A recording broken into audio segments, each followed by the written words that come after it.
आप अपने बारे में क्या सोचते हैं, कैसे अपने पास्ट से रिलेट करते हैं? It has lot to do what you your people can achieve. Post modernism PSR में एक छोटा सा टॉपिक आता है, उसमें पावर के कॉन्सेप्ट में हम ये चीज जानते हैं, यानी कि शक्ति केवल हथियारों में नहीं है, शक्ति केवल आपकी आर्थिक ताकत में नहीं है, शक्ति इस बात में भी है कि आप कौन से एस्पेक्ट्स में प्राउड करते हैं, कौन से एस्पेक्ट में दुनिया अगर आपको बता रही है, वेस्टर्न नेशंस अगर आपको बता रहे हैं अरे ये तो छोड़ देना चाहिए आपको, तो आप सोचते हैं कि नहीं नहीं ये तो छोड़ देना चाहिए। यानी कि इसमें एक डीपर लिंक है। यहां पर इंटरनेशनल पॉलिटिक्स में चाइना ने एक बड़ी डिबेट शुरू करी है।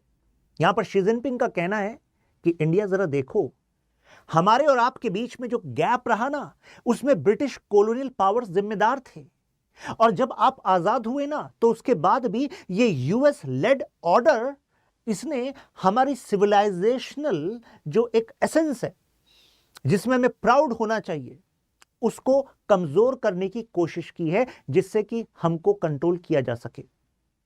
इंडिया के farmer foreign secretary mister Shyam Saran, उनका कहना था कि चाइना एक्सपेंशनिस्ट पावर इस वजह से रहेगा क्योंकि चाइना ने एक सेंचुरी ऑफ ह्यूमिलिएशन देखी है, जहां पर चाइना पर एक तरफ से जापान उसको वीक कर रहा था, तो दूसरी तरफ से यानी कि सदर्न साइड से ये British imperial powers opium war, opium बेचकर, अफीम बेचकर, जिसकी खेती भारत में हो रही है, उसको वहां पर बेच रहे हैं, वहां से पोर्सलिन, सिल्क, चाय ले रहे हैं और उनके देश के लोगों को जानबूझकर वीक कर रहे हैं।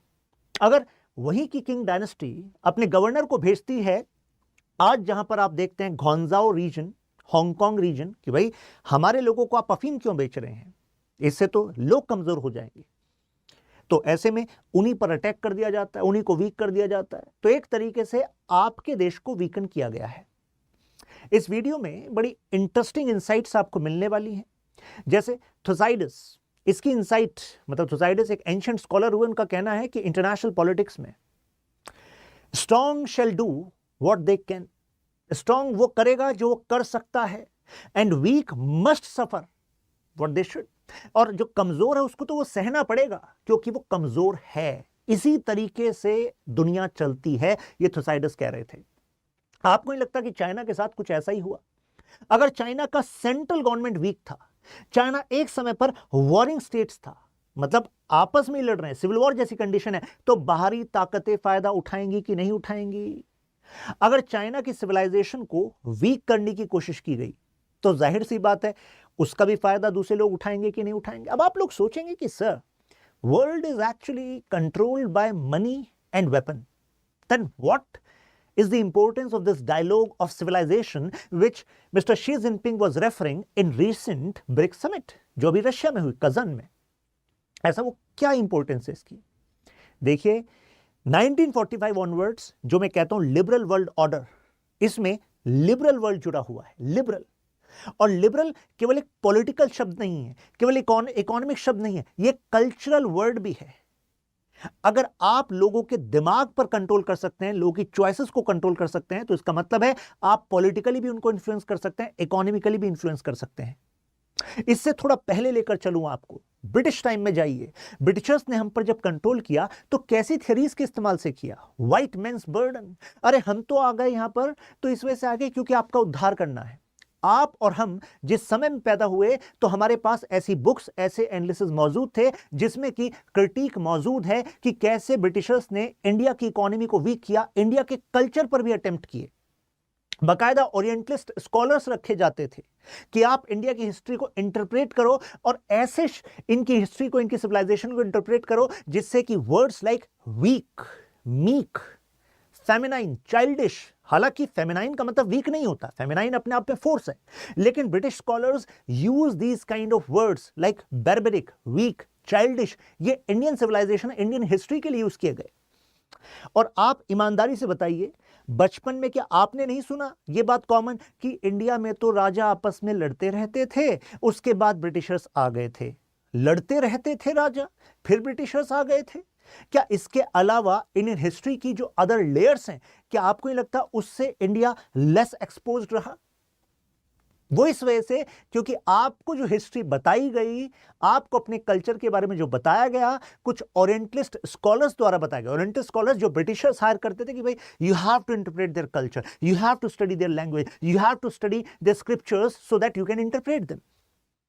तो अगर वीकनेस ही बताई जाएगी सेलेक्टिव, अब ये नहीं कह सकते आप कि भाई आपकी हिस्ट्री में कुछ बुरा नहीं था।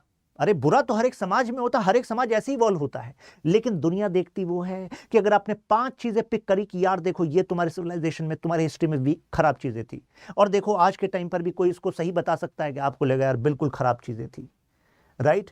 सती प्रथा यार खराब थी, विडो रीमैरिज देखो, कास्ट डिस्क्रिमिनेशन देखो, यही दिख रहा है। अरे भैया आपको 4 या 5 चीजें दिखा दी तो पूरी पिक्चर थोड़ी ना है, पूरी पिक्चर नहीं दिखाई गई। शी जिनपिंग यही बात कह रहे हैं, और यहां पर मोदी जो गवर्नमेंट है प्रेजेंटली, वो भी इसी बात को रिप्रेजेंट कर रही। तो एक तरीके से कन्वर्जेंस दिख रहा है कि भाई this is a time, this time is to revive the essence, the power of our civilisational heritage and actually interlink each other. यहां पर एक वर्ड पॉपुलर हो रहा है, जिलाइजेशन। आप कहेंगे ये क्या है? क्योंकि एक्चुअली शी जिनपिंग इनवाइट कर रहे हैं एशियन इकोनॉमीज को, एशियन कंट्रीज को, और कह रहे हैं कि अपना सिविलाइजेशनल डायलॉग रखो। वो कह रहे हैं कि civilisational differences does not mean conflict. इनका यह मानना है कि देखो जो वेस्ट है ना, उसने अपने आप को दूसरों पर थोपने की कोशिश करी है। उनके स्कॉलर्स ने जानबूझकर ऐसे इंटरप्रेट किया है कि देखो उनके खान पान, रहन सहन, बोलचाल, इकोनॉमी, पॉलिटी यही बेस्ट है, उनकी लिबरल वेस्टर्न डेमोक्रेसी वही बेस्ट है। अगर आपके यहां लिबरल वेस्टर्न डेमोक्रेसी नहीं है तो एक तरीके से आप वीक हुए। भाई क्यों वीक हुए? ये आपका तरीका है, आपके लिए वर्क कर रहा है, जरूरी थोड़ा ना सब जगह वर्क कर जाए, है कि नहीं?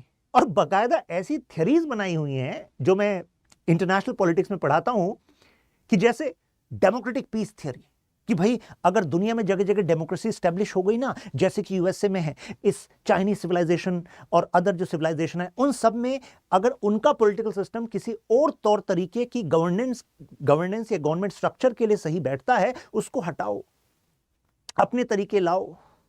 क्योंकि जब कॉमननेस होगी, पॉलिटिकल सिस्टम सेम होंगे, तो रिश्ते बेहतर होने के चांस बन जाएंगे। तो बाकायदा ऐसी थ्योरीज बनाई गई, ऐसी थ्योरी बनाई गई, हेजेमोनिक स्टेबिलिटी थ्योरी। और आज इंडिया, रशिया, चाइना, ईरान, ये सब इसी बात को तो चैलेंज कर रहे हैं कि भाई आपके तरीके ही क्यों बेस्ट हो। हेजेमोनिक स्टेबिलिटी थ्योरी देखिए क्या कर रही है, भाई एक हेजेमोन दुनिया में जरूरी है, उसके बाद ही दुनिया स्टेबल रह सकती है। अब ये जो बैकग्राउंड आपको समझ में आया, अब देखिए यहां पर रीसेंट समिट में वो क्या कह रहे हैं। यहां पर इंडिया और शी जिनपिंग, मतलब India and PM Modi and Xi Jinping, यहां पर 3 पॉइंट निकल कर आ रहे हैं कि देखो हमें आपस में ना कोऑपरेशन को इंप्रूव करना पड़ेगा, हमें कम्युनिकेशन को इंप्रूव करना पड़ेगा, म्यूचुअल ट्रस्ट को इंप्रूव करना पड़ेगा, तभी जाकर हमारे जो आज के डेवलपमेंटल एस्पिरेशन है, ये एक मौका है इतिहास का जिस पर इंडिया और चाइना आज खड़े हैं। अगर ये मिस हो गया तो मौका दोबारा आने में समय लग जाएगा बहुत ज्यादा, और ये वेस्टर्न कंट्रीज यही नहीं चाहते। हमें अपने सिविलाइजेशन लिंकेज को रिवाइव करना होगा, इस बेसिस पर हम आपस में कोऑपरेट भी करेंगे और नए तरीकों के लिए भी एग्री होंगे, राइट? अब जरा आप कहेंगे कि सर क्या बात कर रहे हैं सर, कॉलोनियल टाइम में ठीक है बाउंड्री बन गई, लेकिन आप ये देखिए ना, अभी भी तो इंडिया चाइना के बीच में बॉर्डर डिस्प्यूट सबसे बड़ा इशू है। अगर जब तक बॉर्डर डिस्प्यूट रिजॉल्व नहीं होगा तो कैसे हम इंडिया चाइना के बीच में कोऑपरेशन या फिर एशियन सेंचुरी के बारे में सोच सकते हैं? आपके दिमाग में आ रहा होगा। चलिए ऐसा करते हैं कि पहले चाइनीज पर्सपेक्टिव से समझते हैं कि भाई वो कैसे सोच रहे हैं, क्योंकि किसी भी कॉन्फ्लिक्ट में एक पार्टी और दूसरी पार्टी का उसी चीज के लिए नजरिया अलग अलग होता है, और जब तक आप दूसरे के नजरियों को नहीं समझेंगे तब तक आप अपने नजरिए के हिसाब से भी सॉल्यूशन नहीं निकाल सकते। फिर तो ये वाली बात हो जाएगी आप अपनी बात गाए जा रहे हैं, नहीं, आपको दूसरे की भी जाननी पड़ेगी जिससे फिर आप बीच में कोई नेगोशिएशन का पॉइंट ला सकें। तो देखिए इनका क्या कहना है। चाइना कहता है कि जो ये मैकमोहन लाइन है, यानी कि इंडिया और चाइना का बॉर्डर जो कि ब्रिटिश कॉलोनियल टाइम में डिक्लेयर हुआ, चाइना कहता है हम तो जी कॉलोनियल एम्पायर को मानते ही नहीं, तो इन्होंने जो बॉर्डर बनाया हम उसको भी नहीं मानते। इसमें आइडियोलॉजिकल रीजन भी है, क्योंकि यहां पर सरकार बनी कम्युनिस्ट की, और कम्युनिस्ट का मानना है कि भाई कम्युनिज्म कहता है कि ये जो कॉलोनियल पावर है ना, ये लेजिटिमेट गवर्नमेंट नहीं है, ये कोई वैध गवर्नमेंट नहीं है जो ब्रिटिश इंडिया, जो इंडिया पर राज कर रहा था, ये तो एक्सटेंशन ऑफ कैपिटलिज्म है। जब ये ब्रिटेन जो वहां पर है, मतलब यूरोप में है, जब उनको जरूरत पड़ी कि अपना पैसा बढ़ाना है तो अपनी कंपनी को एक्सपेंड करने के लिए यहां पर भेज दिया।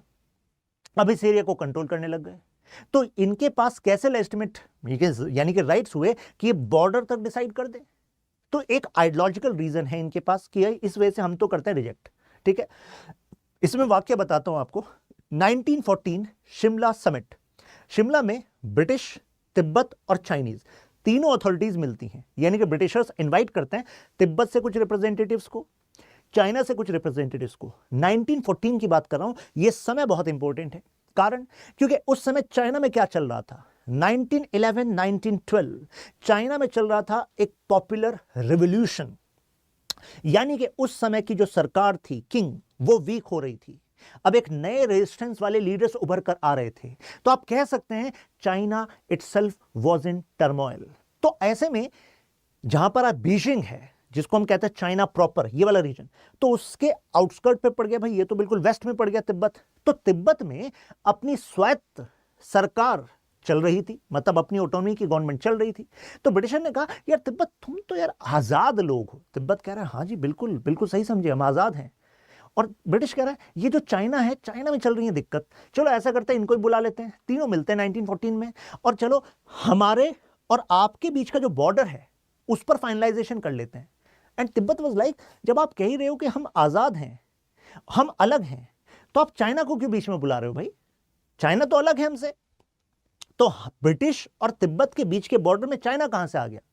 आपको बता दूं, अगर हम तिब्बत जो एज इट इज था, अगर वो ऐसी रहता एज अ बफर, तो चाइना के साथ डायरेक्ट बॉर्डर नहीं होना था इंडिया का। तो तिब्बत वाज लाइक कि भाई इसमें कुछ चाल तो नहीं है, चाइना को क्यों बुला रहे हैं। लेकिन ब्रिटिशर्स का मानना था क्योंकि एक समय पर चाइना ने अपना एक्सपेंशन करके तिब्बत को कंट्रोल किया, तो चलो भाई उनको ही बुला लेते हैं, जिससे कि बीच में सलाह मशवरा करके एक जो लाइन डिसाइड हो जाएगी तो आगे का फ्यूचर जो है वो सेटल रहेगा। ऐसा इन्होंने सोचा। अब चाइना को समझ में आ गया कि यार ये तो बहुत बड़ी चाल है ब्रिटिशर्स की, ये तो एक तरीके से चाइना को तोड़ना चाह रहे हैं। यहां पर तिब्बत अलग हो जाएगा, तिब्बत खाम अमडो, अब ऐसे डिवाइडेड, तो ये पूरा तिब्बत है, ये है इसके ऊपर वाला एरिया जिंगजैंग रीजन। तो इनको लगा कि यार यानी कि तो चाइना को यहां तक लिमिट कर देंगे। क्यों? क्योंकि इसके ऊपर वाले रीजन को कह देंगे तो इनर मंगोलिया मंगोलिया का है। तो चाइना की सेंट्रल गवर्नमेंट इस टाइम पर वीक है, तो मौका देखकर ब्रिटिशर्स ये इन्विटेशन दे रहे हैं जिससे कि चाइना को तोड़ा जा सके, कैटिपुलेट मतलब तोड़ा जा सके इजीली। चाइना ने कहा हम इतने बेवकूफ नहीं हैं, अभी देश टर्मोइल में है लेकिन होने नहीं देंगे। तो उसमें जैसे ही उन्होंने प्रपोजल रखा कि एक मैकमोहन लाइन बना देते हैं, इसमें तिब्बत इस तरफ और इंडिया इस तरफ, तो ऐसे में चाइना ने कहा हम जा रहे हैं यहाँ से, मतलब हम साइन नहीं करेंगे। तो ब्रिटिशर्स ने कहा अच्छा तुम जा रहे हो तो ठीक है कोई नहीं, तिब्बत तो वैसे भी आज़ाद है, तिब्बत चलो हम तुम्हारे साथ बाउंड्री सेटल कर लेते हैं। तिब्बत वाज लाइक बहुत अच्छी बात है, अच्छी बात है। ब्रिटिशर्स और तिब्बत में अगर बाउंड्री सेटलमेंट हो जाएगा तो रिकॉग्निशन भी है कि भाई तिब्बत एक इंडिपेंडेंट एंटिटी है। अगर इसने अपने ही बिहाफ पर खुद एक एग्रीमेंट साइन किया है तो इंडिपेंडेंट एंटिटी है, और बॉर्डर सेटल है तो भाई ब्रिटिशर्स के साथ भी एग्रेशन का कोई पंगा नहीं होगा। बिल्कुल सही बात है। तिब्बत ने कहा बिल्कुल सही, कर लेते हैं साइन। साइन हो गया, और जो ब्रिटिश ऑफिशियल थे मैकमोहन, इनके नाम पर ये लाइन पड़ गया, लाइन का नाम पड़ गया जिसको हम मैकमोहन लाइन कहते हैं, division between India and China. अब थोड़ा सा चलते हैं चाइना में क्या चल रहा था। 1912 के टाइम पर चाइना में एक लीडर हुए सुन यत सेन। समझ लीजिए कि ये दो कंटेंडिंग पावर जो चाइना में आई, एक तरफ चेंग काई शेक दिख रहे हैं आपको, जो नेशनलिस्ट लीडर थे चेंग काई शेक, इनकी पॉलिटिकल पार्टी का नाम था कुमिंटांग, और एक तरफ है माओ जेडोंग, इनकी पार्टी से तो आप जानते ही होंगे, कम्युनिस्ट पार्टी ऑफ चाइना, ये इसके लीडर थे। अब समझ लीजिए कि इनके गुरु थे सुन यत सेन। उनका सपना था कि एक इंडिपेंडेंट स्ट्रांग नेशन बनना चाहिए चाइना। चाइना के जो इंटरनल डिविजन्स हैं कि ये Tibet, Xinjiang reason, inner Mongolia, ये सब नहीं चाहिए, बहुत हो गया ये। इस वीकनेस की वजह से ह्यूमिलिएशन झेला है, सेंचुरी ऑफ ह्यूमिलिएशन झेली है चाइना ने, ये नहीं चाहिए। तो सुन यत सेन के सपने को पूरा करने के लिए दोनों अलग अलग तरीके से चल पड़े। इनका कहना था कि हम नेशनलिस्ट हैं तो हम अपनी एक पॉलिटिकल गवर्नमेंट बनाएंगे। कहा जाता है कि इनको सपोर्ट यूएसए से भी था, क्योंकि अगर ये जीत जाते तो शायद चाइना में आज वैसी डेमोक्रेसी होती जैसे कि कई सारी यूरोपियन नेशंस में, जैसे कि इंडिया में भी है। लेकिन यहां पर जीते फाइनल लड़ाई में कौन? माओ जेडोंग, इनकी कम्युनिस्ट पार्टी। और फाइनली क्योंकि दोनों ही नेशनलिस्ट थे, दोनों का मानना था नेशन, और यहां पर इंटरेस्टिंग बात है, ये कम्युनिस्ट हैं और ये कम्युनिस्ट आइडिया का जो सोर्स है मॉडर्न टाइम में मार्क्स है। मार्क्स खुद कह रहे हैं कि भाई नेशन नहीं, नेशन को मत मानो। मार्क्स क्या कह रहे हैं? कह रहे हैं नेशन तो एक कॉन्सेप्ट है जो आपको वीक करने के लिए बनाया गया है। एक्चुअली एक्सप्लॉयटेशन तो पूरी दुनिया में वर्कर्स का हो रहा है, तो workers of the world you should unite together, जिससे कि हम पूरी दुनिया में कम्युनिज्म लाए। माओ ज़ेडुंग ने कहा सीधी बात है, मैं अपने कम्युनिज्म की डेफिनेशन को करूंगा चेंज। चाइना है एक सेमी फ्यूडल, मतलब समझ लीजिए कि फ्यूडल मतलब एग्रीकल्चर बेस्ड इकोनॉमी है, और सेमी इंपीरियलिस्ट भी मान लीजिए क्योंकि इंपीरियल पावर्स का इस पे इम्पैक्ट है। तो इनका मानना था कि अभी हमें चाहिए एक, ये जो फ्यूडल है मतलब ये जो फार्मर्स है इनको एक करके हमें लाना रेवोल्यूशन, और ये सब एक होंगे नेशन के आधार पर। और यहां पर हम यूज करेंगे अपने सिविलाइजेशन लिंकेजेस का भी। यहां पर हम लोगों को बताएंगे कि देखो सेंचुरीज से हमारा एक्सप्लॉयटेशन हुआ है, देखो वहां जापान अटैक कर रहा है, साउथ से ब्रिटेन अटैक कर रहा है। कब तक ये अटैक झेलते रहोगे? जब तक तुम कमजोर रहोगे इकोनॉमी प्रोग्रेस आपकी होनी नहीं, बाहर से लोग आएंगे लूट कर लेकर जाएंगे। तो अब हो जाओ एक साथ और एक चाइना बनाते हैं। फिर फाइनली एस्टेब्लिश हुआ पीपल रिपब्लिक ऑफ चाइना। अब माओ ज़ेडुंग क्या सोचते थे इसके बारे में, ये बहुत कुछ बदलने वाला था इंडिया चाइना के फ्यूचर रिलेशन के बारे में। तो आगे बढ़ते हैं। अब यहां पर चाइना ने कहा देखो मेरी भी सुनो। यहां पर इनका कहना है कि ये जो मैकमोहन लाइन है हम इसको रिकॉग्नाइज नहीं करते क्योंकि तिब्बत ने साइन की है, और तिब्बत तो हमारा पार्ट है, तो तिब्बत इंडिपेंडेंटली साइन ही कैसे कर सकता है? तो उस समय नेहरू जी से पूछा जा रहा है कि इंडिया चाइना के रिलेशन में क्या चल रहा है, सब ठीक? तो नेहरू जी वाज लाइक सब चंगा सी, कोई दिक्कत नहीं है, रिलेशंस आर गुड, कोई दिक्कत नहीं है। लेकिन दिक्कतें तो थी। कारण झोउ एनलाई ने के साथ बातचीत चल रही थी 1954 में, और वहां पर झोउ एनलाई ने कहा कि यहां पर जो मैकमोहन लाइन है ना उसको हम रिकॉग्नाइज नहीं करते। तो नेहरू जी से उनका पक्ष पूछा गया। नेहरू जी ने कहा मैकमोहन लाइन को हम रिकॉग्नाइज करते हैं, मैकमोहन लाइन ही है जो इंडिया और तिब्बत को डिवाइड करती है। और अगर आपने तिब्बत को कब्जाया, जो उन्होंने कब्जा ही लिया था, लेकिन उन्होंने कहा कि हम तिब्बत को ऑटोनॉमी देंगे, तो इंडिया उस पर एक एम्बिगिटी यूज कर रहा था। मतलब उस पॉलिसी को हम कहते हैं स्ट्रेटेजिक एम्बिगिटी। आप भी अपनी लाइफ में यूज करते हो ना कभी कभी, ना तो क्लियरली नो बोल रहे हैं ना ही क्लियरली यस बोल रहे हैं। क्यों? क्योंकि कहीं एम्बिगिटी रखना, आपकी बातों का दो मतलब निकलना, वो उस समय के लिए शांति बनाए रखने के लिए ठीक है। तो ऐसी पॉलिसी का यहां पर इस्तेमाल हो रहा था। लेकिन झाओ फिर इंडिया आए 1960 में। लेकिन इससे एक साल पहले 1959 में मैप इशू होता है। उस मैप में अरुणाचल प्रदेश वाला एरिया, आपका अक्साई चिन वाला एरिया इन्होंने अपना दिखा रखा है। तो उस समय पर भी हमारे बीच में लेटर एक्सचेंज हो रहे हैं। फाइनली जवाहरलाल नेहरू इनवाइट करते हैं झाओ को कि come to India, let's discuss this. अब जब ये आए तो मैटर और भी डिस्कस होने थे। उस समय की जो अपोजिशन पार्टीज कुछ कुछ थी, वैसे तो कांग्रेस का ही डोमिनेशन था, लेकिन अपोजिशन के कुछ लीडर्स ने कहा कि बॉर्डर इश्यूज को डिस्कस मत करना। ऑलरेडी चाइना जो है हमारे एरियाज को अपने मैप में दिखा रहा है, तो आप इसको तो जब मतलब वो हमारी सुने क्योंकि हम ऑलरेडी उनको कम्युनिकेट कर चुके हैं, लेकिन इस पर कोई कॉम्प्रोमाइज नहीं होना चाहिए। खैर उस समय पर झाऊ ने ऑफर दिया। झाऊ ने कहा कि देखो अरुणाचल प्रदेश जो है, जिस पर अभी चाइना क्लेम करता आ रहा है तब से, उन्होंने कहा कि अरुणाचल प्रदेश वाले एरिया में हम मैकमोहन लाइन को मान लेंगे, यानी कि वहां पर बॉर्डर जो है वो रिकॉग्नाइज कर लेंगे इंडिया का क्लेम। लेकिन कंडीशन से अप्लाई। कंडीशन क्या कहा? उन्होंने कहा नदर्न सेक्टर में जो ये अक्साई चिन वाला एरिया है, जो लद्दाख का भाग है, इन्होंने कहा भाई वो हमारा है, उस पर आप हमारे क्लेम को मान लो। अब ऐसा क्यों? बाद में नेहरू कहते हैं कि झाऊ एक्चुअली जो बातें बोल रहे थे वो बातें एक्चुअली माओ की थी, क्योंकि माओ ने ऑलरेडी ये जो रीजन आप देखते हैं, ये जो रीजन है यहां पर एक्चुअली इस रीजन को कनेक्ट करने के लिए यहां पर ये एक हाईवे बना रहे थे जिससे कि दोनों के बीच में कनेक्शन बेटर हो सके। तो वो कह रहे हैं कि एक तरीके से जब वो ऑलरेडी काम हो रहा था तो कहीं उसी विजन को पूरा करने के लिए ये ऐसी मांग कर रहे थे। पता इन्हें भी था कि भाई ये इनका नहीं है। आप कहेंगे पता इन्हें भी था इनका नहीं है, इसका क्या मतलब? 1914 में तो वो मना कर रहे थे कि भाई तिब्बत तुमने कैसे साइन कर लिया, लेकिन जब ये पीपल रिपब्लिक ऑफ चाइना बना उसके बाद 1954 तक तो मतलब इस पर चाइना ने कोई क्लियरली बात कही नहीं। 1954 से 59 के बीच में उनका स्टैंड स्ट्रांग होता चला गया। 1960 में ये ऑफर लेकर आ गए ये वाला। तो यानी कि पिछले कुछ सालों में ही ये रुख बदला था। तो ये चाइना की वो एक्सपेंशनिस्ट पॉलिसी मान लीजिए, जो माओ ज़ेडुंग मानते थे कि ये पाम है और 5 फिंगर्स हैं। एक फिंगर इन भूटान को ही बता रहे थे, सिक्किम को ही बता रहे थे, नेपाल को ही बता रहे थे, ऊपर वाले region Tibet was like palm. तो ये तो सबको अपने अंडर लेना चाह रहे थे। क्यों? क्योंकि उनका मानना था कि अगर आप चाइनीज कम्युनिस्ट पार्टी की लीडरशिप आपने स्टैब्लिश कर दी, चाइना के कॉन्स्टिट्यूशन में पहले आर्टिकल में आपने कह दिया dictatorship, and according to them dictatorship is not a negative word till the time dictatorship serves its purpose. तो ऐसे में आपके देश को, लोगों को जिनका अभी तक एक्सप्लॉयटेशन हुआ है, you need to give them a sense of proud, and what's the way to show them expansion, to show them their might, शक्ति जो उन्होंने इससे पहले नहीं देखी थी। तो भाई जो अपने लोगों को शक्ति दिखा देगा उस लीडर को लोग फॉलो करेंगे कि नहीं करेंगे, भले ही वो डिक्टेटर हो, लेकिन अगर आपके लिए इकोनॉमिक प्रोग्रेस ला रहा है, आपके एक्सपेंशन को शो कर रहा है, आपके लोगों के लिए नई अपॉर्चुनिटीज ओपन कर रहा है, तो लोग कहेंगे ठीक है, अल्टीमेटली बेटर है ये। तो ये भी इनके इंटरनल पॉलिटिक्स में यूज हो रहा था। यहां पर देखिए साथ में इसी वाले पीरियड में क्या चल रहा था, जब झाऊ एनलाय आ रहे हैं, ये ऑफर दे रहे हैं, वहां पर तिब्बत में एक्चुअली तिब्बत पर इन्होंने ज़्यादा पकड़ बना ली। उसके बाद तिब्बत में भी एक रेबेलियन चल रहा है और वहाँ से दलाई लामा इंडिया में एंट्री कर जाते हैं। इंडिया में एंट्री होने के बाद वो इंडिया में सेटल होते हैं, मतलब एक तरीके से एग्जाइल उनको मिलता है। इस पे चाइना और ज़्यादा नाराज़ हो जाता है।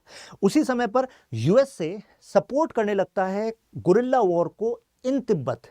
वो बाकायदा कोलोराडो में ले जाकर, यूएस में ले जाकर ट्रेन करता है, फिर उनको एयर ड्रॉप करता है कि चाइना के खिलाफ खड़े हो जाओ। यानी कि एंटी चाइना एक political you can say frontier USA तैयार कर रहा था, और जिसके पीछे से इंडिया में रहकर जो प्लान बना रहे थे वो बना रहे थे यूएस के एम्बेसडर गैलब्रेथ। तो अब चाइना वाज लाइक कि यार देखो, एक तो मेरा ऑफर मान नहीं रहे, मैकमोहन लाइन पर अटके हुए हैं, और साथ में यूएसए इंडिया में रहकर वो बात कर रहा है।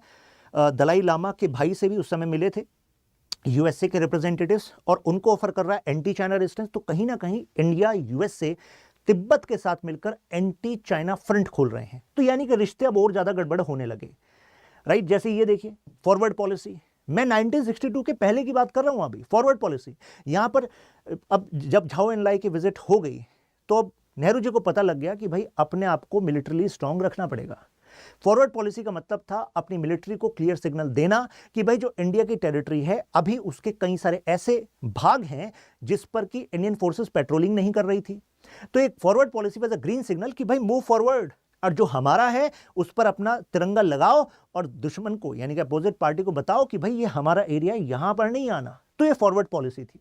अब चाइना का पर्सपेक्टिव कहता है कि बाकी सब बात ठीक चल रही थी, मैनेज हो जाती, लेकिन फॉरवर्ड पॉलिसी से चीजें और गड़बड़ हो गई। ये देखिए हेंडरसन ब्रुक्स की रिपोर्ट आई थी 1962 वॉर के ऊपर। वो कह रहे हैं कि फॉरवर्ड पॉलिसी ने चांस बढ़ा दिए थे इंडिया चाइना के आपसी कॉन्फ्लिक्ट के। ये देखिए कहा गया कि जो फॉरवर्ड पॉलिसी है, अब चाइना का परसेप्शन क्या था, चाइना का मानना था कि फॉरवर्ड पॉलिसी एक्चुअली की जो टाइमिंग है वो कनेक्ट कर रही है तिब्बत में जो चल रहा है। तो तिब्बत को चाइना अपना पार्ट बता रहा है, और इंडिया के फेवर में क्या है, अगर उसकी मिलिट्री ऊपर आगे बढ़ गई तो एक तरीके से शायद तिब्बत को बफर स्टेट बनाने की कोशिश करे। भाई बफर स्टेट बन गया तो इंडिया की स्ट्रेटजिक एक तरीके से एडवांटेज होगी कि नहीं होगी? बिल्कुल होगी।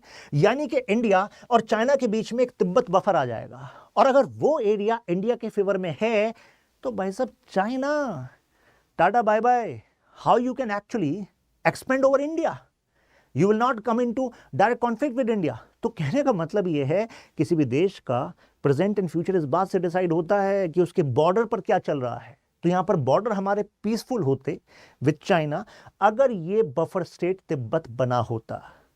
बॉर्डर पीसफुल हो सकते थे अगर हम अक्साई चिन वाला एरिया जो लद्दाख का भाग था, जिस पर जम्मू एंड कश्मीर के डोगरा किंग्स का राज बताया जाता था, तो उसी समय पर हमारा अधिकार क्षेत्र वहां पर शो हो जाता by building infra, by building patrolling. लेकिन ये बात आज यहां पर कहना आसान है, उस समय की जो वास्तविकताएं थी, भारत के जो रिसोर्सेस थे वो कुछ और दशा दिखा रहे थे, इसी वजह से ये चूक रही।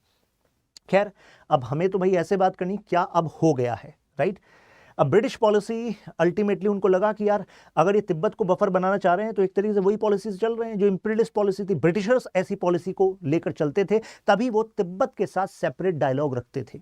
तो अब चाइना को एक तरीके से याद आ गई कि अच्छा हमारे हिस्ट्री में ब्रिटिशर्स ने भी यही काम किया था, तिब्बत के साथ डायरेक्ट ट्रेड, तिब्बत के साथ डायरेक्ट डायलॉग, और चाइना को साइडलाइन करके तिब्बत को अलग करने की कोशिश की थी। तो उनको लगने लगा कि अच्छा इंडिया भी सेम पॉलिसी का इस्तेमाल कर रहा है। तो यानी कि नेहरू जी की फॉरवर्ड पॉलिसी एक रीजन बताई गई, बट नेहरू जी की forward policy was a clear signal कि India is not going to make compromise with respect to India's territorial sovereignty, ये बात, राइट। लेकिन बाद में ये देखिए ये जो आप देख रहे हैं, ये मैकमोहन लाइन है जो चाइना क्लेम कर रहा था, मतलब मैकमोहन लाइन इससे पीछे, ये है, देखिए मैकमोहन लाइन, ये देखिए, ये देख रहे हैं ना, ये इंडिया का बॉर्डर, ये इंडिया का बॉर्डर, चाइना क्लेम कर रहा था ये वाला लाइन, चाइना फॉरवर्ड हो रहा था, तो ये 1959 में चाइना ये क्लेम कर रहा था, और ये है मैकमोहन लाइन। क्लियर है ना बात? ये ब्लैक वाला बॉर्डर जो हमारे मैप में है, राइट, हम तो वही मानते हैं। लेकिन 1962 का वॉर हुआ और चाइना ने आगे तक का ये वाला एरिया कब्जा लिया था। यहां पर आप गालवान देखते हैं, नीचे पेंगोंग सो लेक देखते हैं, हॉट स्प्रिंग्स देखते हैं, ऊपर दौलती बेग ओल्डी सेक्टर देखते हैं, जहां पर अब इसके अराउंड हमारी बॉर्डर रोड ऑर्गेनाइजेशन BRO की रोड इंफ्रास्ट्रक्चर प्रोजेक्ट चल रहे हैं। खैर, इसके बाद 1967 फिर हमने देखा है कॉन्फ्लिक्ट बढ़ा। 1962 हो चुका है जिसमें इंडिया की हार रही। उसका एक कारण कहा गया कि हमने फॉरवर्ड मिलिट्री पॉलिसी तो बना दी, but our military forces were not capable enough to actually get into this forward policy. हमने फॉरवर्ड पॉलिसी कर ली, लेकिन मिलिट्री कैपेबिलिटी डेवलप करने की जरूरत थी। खैर, उसके बाद नाथुला पास, चौला यानी कि अरुणाचल प्रदेश वाले एरिया, वहां पर हमने डायरेक्ट कन्फ्रंटेशन देखी, फायर फाइटिंग देखी।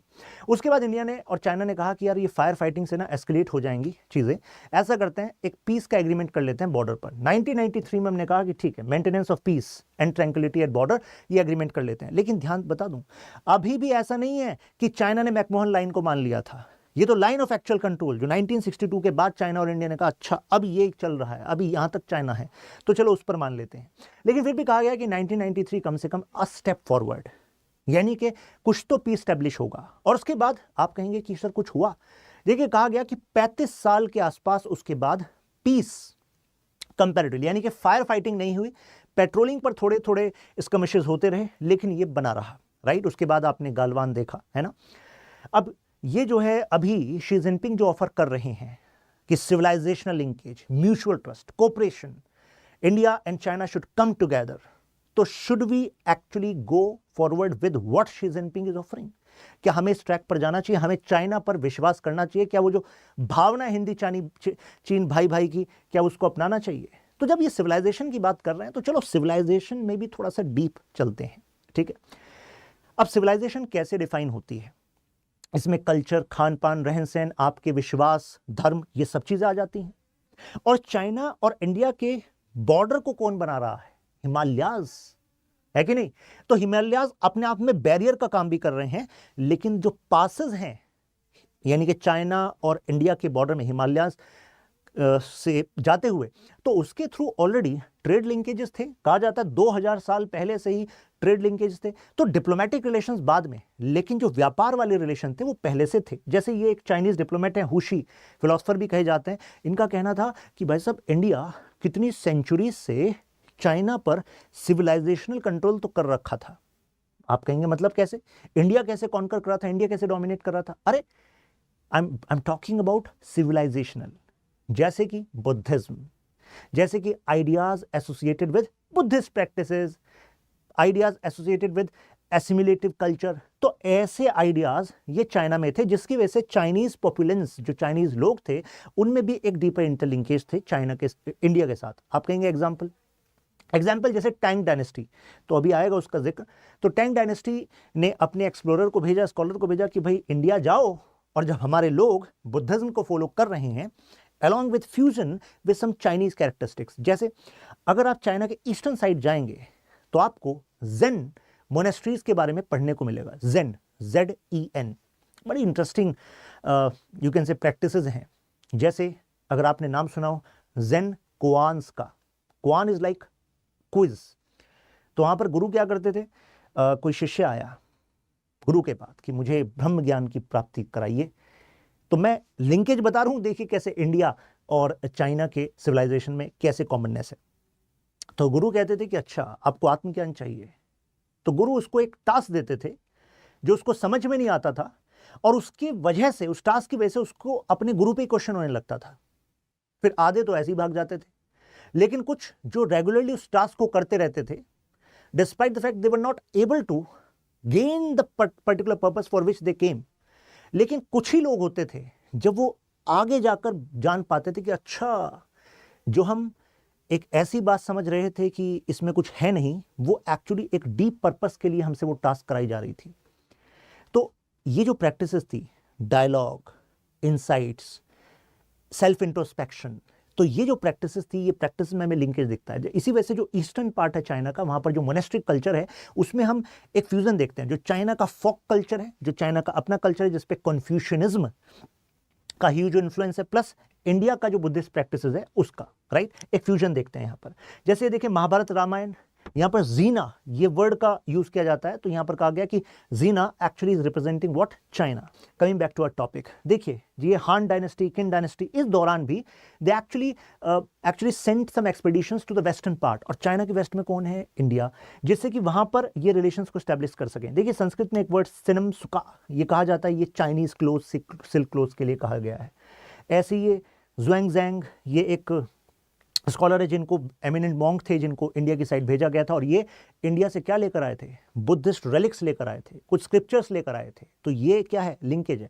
अब आप में से कुछ लोग सोच रहे होंगे सर इंटरनेशनल पॉलिटिक्स चलती है प्रेजेंटली, हमारे फायदा का क्या है, इंटरनेशनल पॉलिटिक्स, इससे क्या मतलब पड़ता है कि ये मॉन्क आए, बुद्धिस्ट स्क्रिप्चर्स लेकर चले गए, इन्होंने एक बुक बनाई, उसमें इंडिया के बारे में कुछ कहा। अरे भाई साहब, किसी के साथ जब रिश्ते बनाते हो तो ऐसे में अगर आप में और उनमें कुछ कॉमननेस है तो आपके और उनके साथ रिश्ते करीब होते हैं कि नहीं होते हैं, अरे भाई मजबूत होते हैं, है कि नहीं। तो ये उसलिए इंपॉर्टेंट है। अब ये देखिए सुन यत सेन में जिक्र कर रहा था ना, इनका जिक्र, सुन यत सेन याद आ रहा है, अरे अभी बताया था ना आपको 1911 1912, we need China republic, we need a nation, strong nation. उनके सपने को पूरा करने का ठाना, एक तरफ माओ जेडोंग, एक तरफ चिंग काई शेक, इन सुन यत सेन की बात कर रहा था मैं, ये रहे। तो इन्होंने कहा कि देखो इंडिया और चाइना, हम दोनों का ही एक्सप्लॉयटेशन किया वेस्ट ने। तो सोचो जो अभी चाइना नेशन है, चाइना रिपब्लिक है, अगर इनके व्यू पॉइंट ने उसको शेप किया है और वो चाइनीज लोगों पर एक छाप रखते हैं, और ये चाइना, ये जो है ये इंडिया के बारे में पॉजिटिव व्यू रखते हैं, तो आपको नहीं लगता ये एक स्कोप है इंडिया और चाइना के रिलेशंस को बेटर करने का। ये शी जिनपिंग यहां पर प्लेस कर रहे हैं। अभी इस वीडियो में आगे आगे पता लगेगा आपको कि भाई हमें क्या करना चाहिए, ठीक है। सुन यत सेन कह रहे हैं रिपब्लिक बनाओ, कह रहे हैं देखो 267 ईयर ओल्ड जो किंग डायनेस्टी थी वो ओवरथ्रो हो गई, और हम उस समय पर ये सपोर्ट करने लगे थे इंडियन नेशनल मूवमेंट को भी कि देखो आपको भी अपने यहाँ से इसको ओवरथ्रो करना पड़ेगा। एक और इंटरेस्टिंग बात बताता हूँ, इवन इंडियन नेशनल कांग्रेस ने भी जब चाइना एक्चुअली लड़ रहा था अगेंस्ट जापानीज एक्सपेंशन, तो हमारी तरफ से आईएनसी ने एक डॉक्टर को भेजा, डॉक्टर कॉटनेस। डॉक्टर कॉटनेस ने जो चाइनीज सोल्जर्स थे जो हर्ट हो रहे थे वॉर में, उनको इनका इलाज किया, और बाद में डॉक्टर कॉटनेस खुद चाइनीज कम्युनिस्ट पार्टी में शामिल हो गए। और किसने भेजा था, इंडियन नेशनल कांग्रेस ने। तो यानी कि जो हमारा फ्रीडम स्ट्रगल था वहां पर एक सेंस ऑफ यूनिट, आपको नहीं लगता एक कन्वर्जेंस दिख रही है, एक दूसरे का साथ दिख रहा है कि हमारा कॉमन दुश्मन कौन है, ये वेस्टर्न इंपीरियल पावर, जिन्होंने हमारी सिविलाइजेशन, हमारी पॉलिटी, हमारी इकोनॉमी को वीक करने की कोशिश करी है। ये देखिए, प्लस यहां पर सुन यत सेन ने हेल्प करी थी इंडियन नेशनल कांग्रेस के कई लीडर्स को, वो तो कनेक्शन था ही, plus Indian nationalist leader like M N. Roy, Ras Behari Bose, लाल लाजपत राय, जिससे कि कॉन्टेक्ट स्टैब्लिश कर सके जापान के साथ। तो यानी कि यहां पर भी लिंकेज है। उसके बाद देखिए ये झैंग ताइयन, ये अनदर लीडर थे 1911 रिवॉल्यूशन के, और ये भी इंडिया के लिए पॉजिटिव पर्सपेक्टिव रखते थे। इनका कहना था अगर इंडिया और चाइना साथ रहेंगे तभी एशिया पावर बन पाएगा। तो सोचो 1911 में वो बात कह रहे थे, और आज हम 2024 में एशियन सेंचुरी की बात कर रहे हैं, और आज भी तो यही बात है। अगर इंडिया और चाइना डिवाइडेड हैं तो वेस्ट से पावर इंडिया की तरफ, या फिर इस इंडो पैसिफिक तरफ, यू कैन से एशिया की तरफ आने में सबसे बड़ा हर्डल बना हुआ है, राइट। तो इनका कहना था कि there should be a holy alliance, ये समझ लीजिए कि सबसे पायस अलायंस हमें बनाने की जरूरत है जिसमें म्यूचुअल ट्रस्ट होगा, ठीक है। तो ये चाइना के खुद सिखा रहे हैं। देखिए डॉक्टर द्वारकानाथ शांताराम कोटनेस, जिनकी मैं बात कर रहा था, जो आईएनसी ने भेजा था इनको चाइनीज सोल्जर्स को सपोर्ट करने के लिए अगेंस्ट जापान। अब ये सिंबल्स अगर चाइना अपनी बुक्स में अपने बच्चों को पढ़ाएगा, और वही बच्चे फिर सोल्जर बन रहे हैं, वही बच्चे कम्युनिस्ट पार्टी के लीडर बन रहे हैं, तो उनके अंदर इंडिया के लिए पॉजिटिव फीलिंग्स होंगी या नेगेटिव होंगी, पॉजिटिव फीलिंग्स होंगी। तो यानी कि चाइना को इनकलकेट करना पड़ेगा अपने कल्चर में इन चीज़ों को कि देखो what India has done for you, what a sense of commonness is there. फिर वो एक्चुअली एक्सपायर भी चाइना में ही हो गए थे, और एक तरीके से ये भी शो करता है essence of China and India solidarity. अब कंटेम्प्रेरी चैलेंजेस की बात करते हैं, अब रियलिटी की बात करते हैं। तो पीएसआर ऑप्शनल में एक स्कॉलर के बारे में बात करता हूँ, केनेट की। उन्होंने कहा कि दो देशों के बीच में रिश्ते कैसे हैं और कैसे होंगे, अगर इस बात को जज करना हो तो यूज़ कम्युनिकेशन थ्योरी। हमने कहा भाई क्या कम्युनिकेशन थ्योरी, सीधी सीधी बताओ ना आप। तो उन्होंने कहा कि देखो दोनों के बीच में ना ट्रेड का क्वांटम देख लो, प्लस दोनों के बीच में देख लो number of people who are moving from one territory to other in a particular year. तो इससे काफी कुछ आपको आइडिया लग जाएगा। तो हमने कहा अच्छा चलो इसका प्रूफ देखते हैं अभी कुछ हो रहा है क्या। तो देखिए यहां पर इनका क्या कहना है, ये चाइना का पर्सपेक्टिव है। चाइना के ये क्वेव योंगोए, नाम इंपॉर्टेंट नहीं है लेकिन जो बात कह रहे हैं वो इंपॉर्टेंट। इनका कहना है 1 जनवरी से 15 जून के बीच का अगर डेटा देखें तो चाइना ने कितने इंडियंस को वीजा दिया, चाइना ने कहा करीब 1 लाख। लेकिन कितने कितने वीजाज इंडिया ने अलाउ किए टू चाइनीज सिटीजन्स, अराउंड 2000।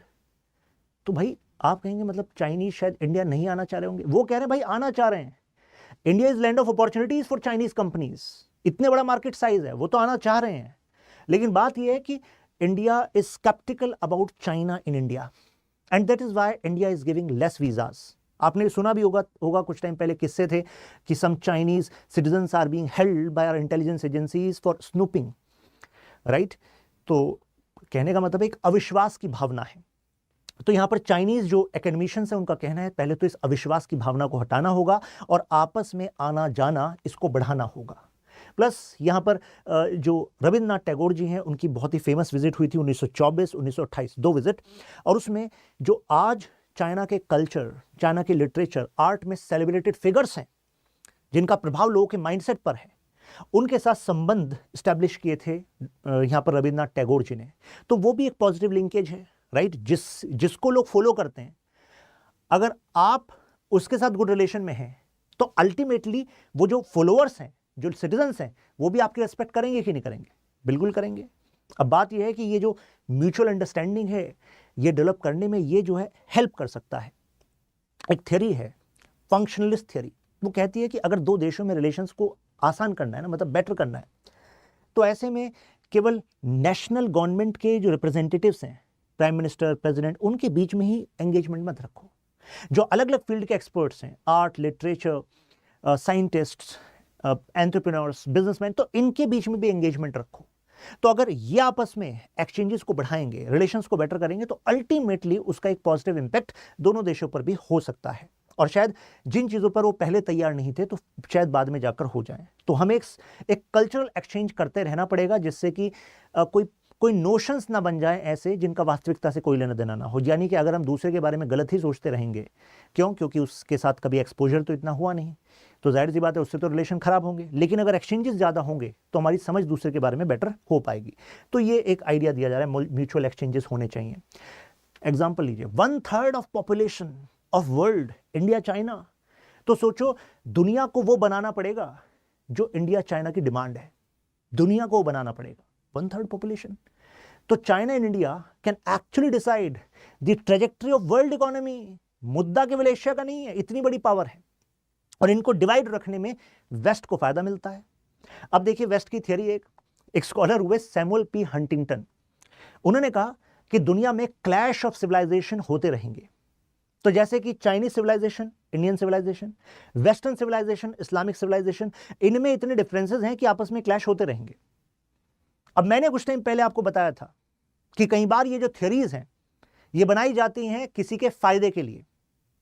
अगर ये थ्योरी पॉपुलर हो जाए और सब सोचने लगे हाँ यार चाइना अलग, इंडिया अलग, तो आपस में क्लैशेस ही होंगे। लेकिन इसका काउंटर भी है। काउंटर ये है कि भाई साहब, सिविलाइजेशन में डिफरेंस का मतलब जरूरी नहीं कि कॉन्फ्लिक्ट हो ही हो। सिविलाइजेशन में डिफरेंस का मतलब यह नहीं है कि क्लैश हो ही हो।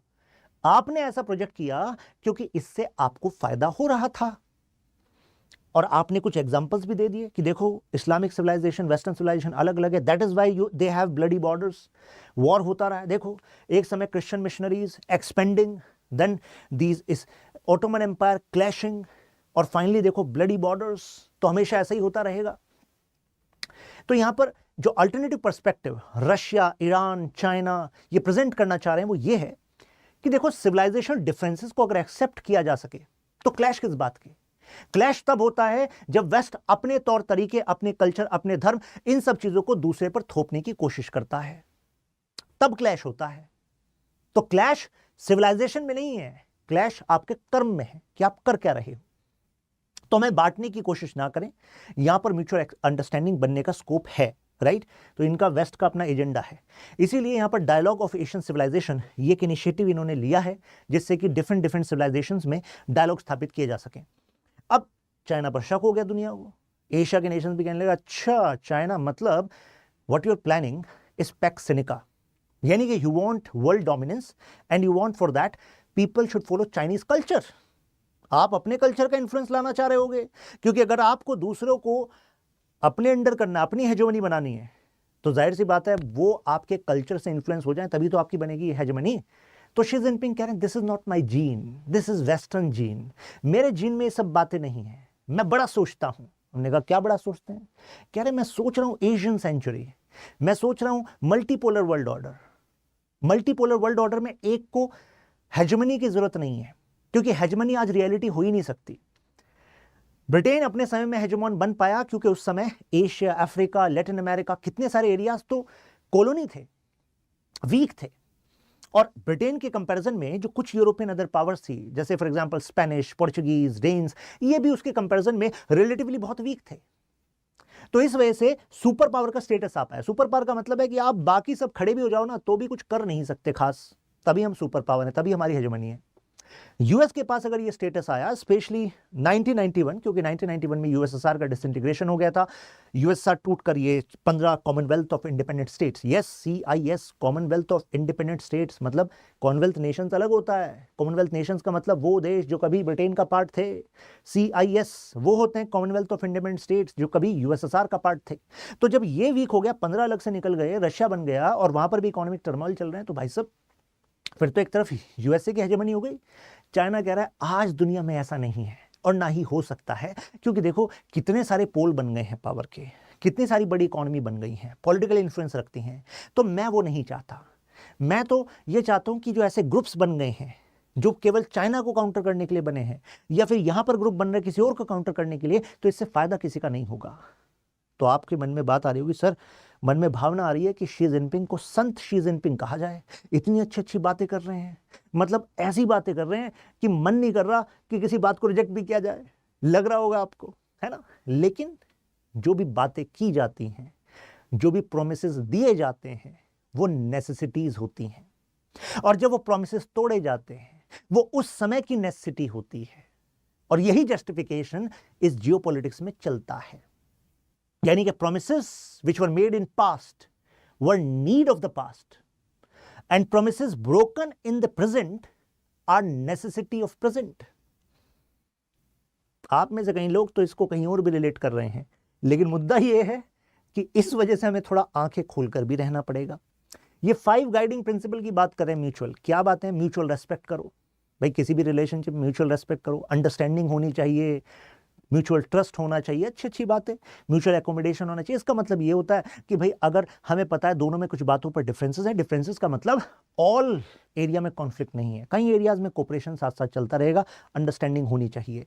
एकम्प्लिशमेंट, हम एक दूसरे के एकम्प्लिशमेंट में हेल्प कर सकते हैं। चाइना के rise should not be considered as India's loss, India's rise should not be considered as China's loss. जब हम दोनों आगे बढ़ेंगे तभी जाकर आपका सपना जो विकसित भारत 2047, तभी चाइना का सपना, चाइना कह रहा है हमें फर्दर राइज करना है, एक ग्लोबल ऑर्डर बनाना है जिसमें कि वेस्ट हमें थ्रेटन ना कर सके, क्योंकि वेस्ट के मतलब थ्रेट से चाइना अंडरमाइन हो रहा है, राइट। प्लस हम मिलकर ग्लोबल साउथ को भी एम्पावर कर सकते हैं, ये जो एशिया, अफ्रीका, लैटिन अमेरिका के अदर देश हैं इनका। जब इंडिया कह रहा है कि हमारा तो पहले से ही ये आइडिया था, वसुधैव कुटुंबकम, पूरी दुनिया ही एक कुटुंब की तरह है।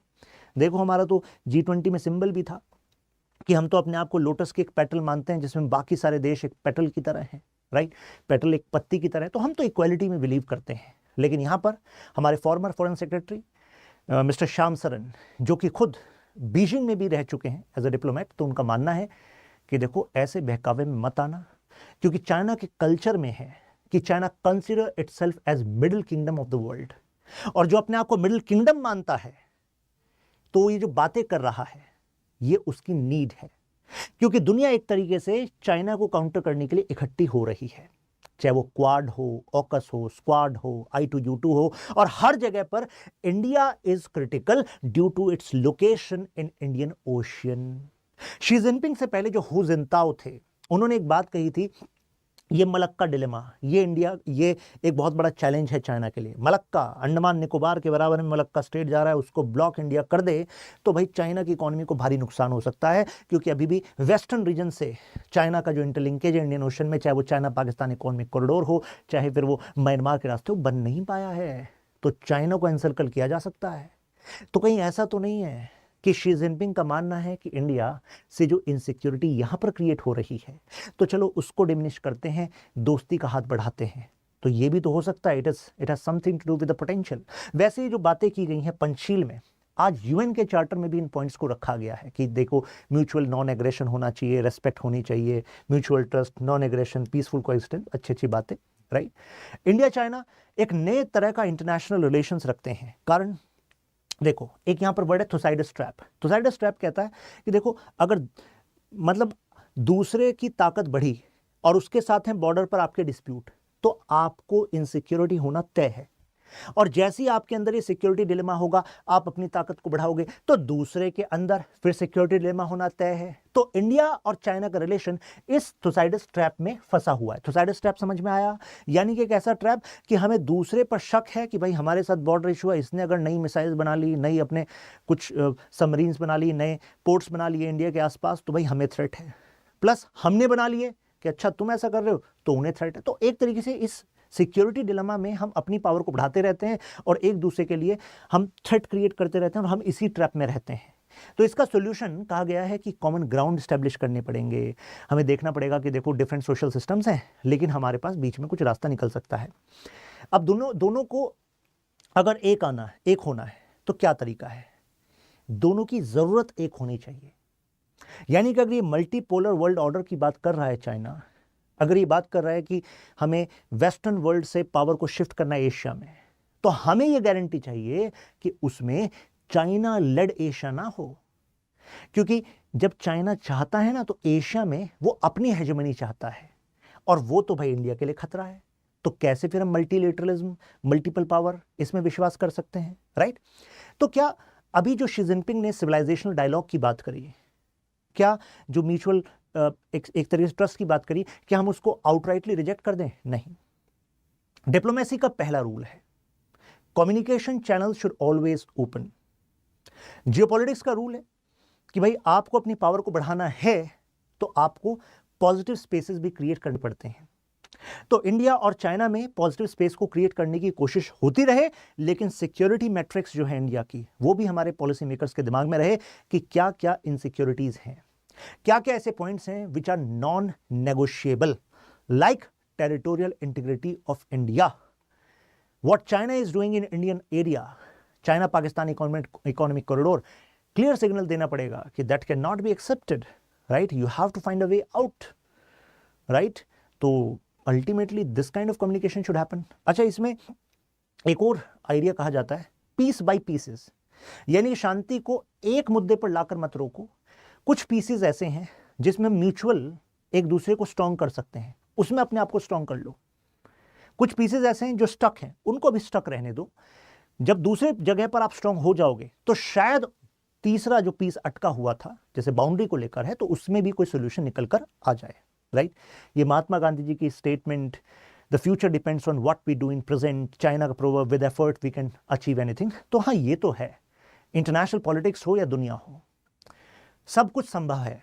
Everything is possible. What matters is our will, our capacity to commit to the cause, and cause which India and China, specially India, should commit to is growth of India, and India and China should commit to peace and stability in Asia, right?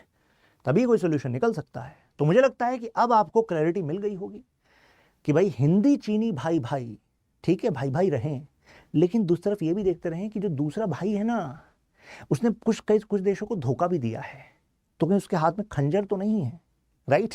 तो उसका भी जरा ध्यान रखें। आप मेरे साथ यहाँ पर कनेक्ट हो सकते हैं, शशांक त्यागी फॉर यू, और आई थिंक क्लैरिटी आपको मिल गई होगी। तो आप कमेंट्स में शो कर सकते हैं using the keyword like ultra clear, वाह। और आपका जो इंडिपेंडेंट ओपिनियन है, please do share, I read each and every comment. आप इस वीडियो को अपने फ्रेंड्स एंड फैमिली के साथ शेयर कर सकते हैं। और प्लेलिस्ट है IR videos, polity videos by Shashank Tyagi, उसमें मेरी आपको सारी वीडियोज़ मिल जाएंगी। प्लेलिस्ट में जाकर एक बार बस चेक कर लीजिएगा।